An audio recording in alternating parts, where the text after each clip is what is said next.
এইবার মানে এই গল্পটা পাঠিয়েছে ভাষা ও ব্যাকরণ। তো যেরকমভাবে পাঠিয়েছে আমি সেরকমভাবেই কথাটা বলতে চাই যে আগেকারের মানুষরা কীভাবে থাকতো।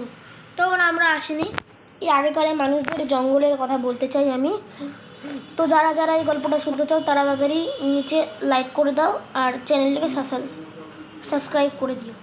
তো চলুন ভিডিওটা শুরু করা যাক। ভাষা ও ব্যাকরণ।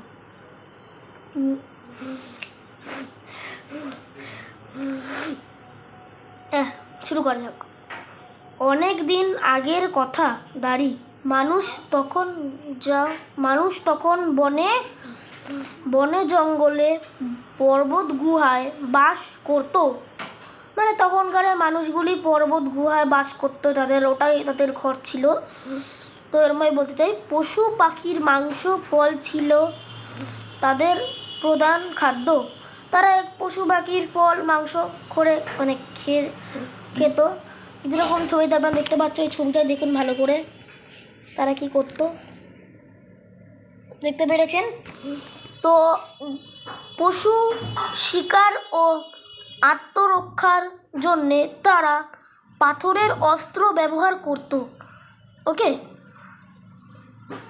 এই যুগের শেষের দিকে মানুষ আগুন আবিষ্কার করতো, মানে এই মাংসগুলিকে মানে গরম করার জন্য তারা আগুন আবিষ্কার করলো। এই যুগের শেষের দিকে মানুষ আগুন বললাম তো, মানুষ শোভা হয়ে উঠলো মানুষ।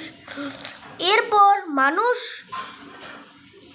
শোভা তার আলো নিজেকে প্রকাশ করলো, নিজের আলো দিয়ে নিজেকে প্রকাশ করলো। মানুষ সামাজিক জীব, সবাই একসাথে থাকতে ভালোবাসে। মানে আগেকারের মানুষগুলি সবাই যাদের ছিল তারা সবাই একসাথে থাকতে ভালোবাসতো। তো তারপর আছে হচ্ছে, মানুষ হলেই সে কোনো না কোনো সমাজের মধ্যে থাকবেই। তাই মানুষ হলেও বা সে কোনো একটা সমাজের মধ্যে থাকবেই, এরকম একটা লেখা আছে।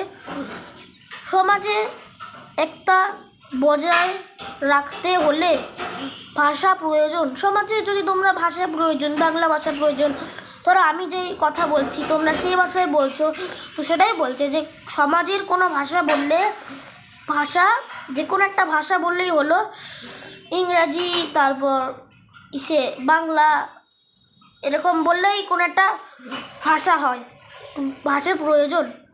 মানুষ ভাষার মধ্যে দিয়েই নানা চিন্তা ভাবনা অন্যর কাছে প্রকাশ করে। মানুষ চিন্তা করে, ভাবনা অন্যর কাছে প্রকাশ করে। এরকম করেই মানে গল্পটা শেষ হয়ে চললো, মানে এরকম করেই আগেকারের মানুষগুলি ঘটনা এগুলি। তো আরও আছে, কিন্তু পরে ভিডিওতে যাবো, এটা পার্ট 1 তার। তো গল্পটা যদি ভালো লাগে তো লাইক করে দিও একটুখানি। তো যদি গল্পটা আমার ভালো লাগে তো এরকম গল্প আমি ভালো ভালো বলতে থাকবো। যদি আমার ভালো লাগে এরকম গল্প আমি ভালো ভালো বেছে করতে থাকবো। যারা এরকম করতে চায় আমি তাদের এরকম সাবস্ক্রাইব দেবো, যারা আমাকে ভালোবাসে এরকমের জন্য, গল্প শোনার জন্য। তো আজকের এই ভিডিওতে চললাম।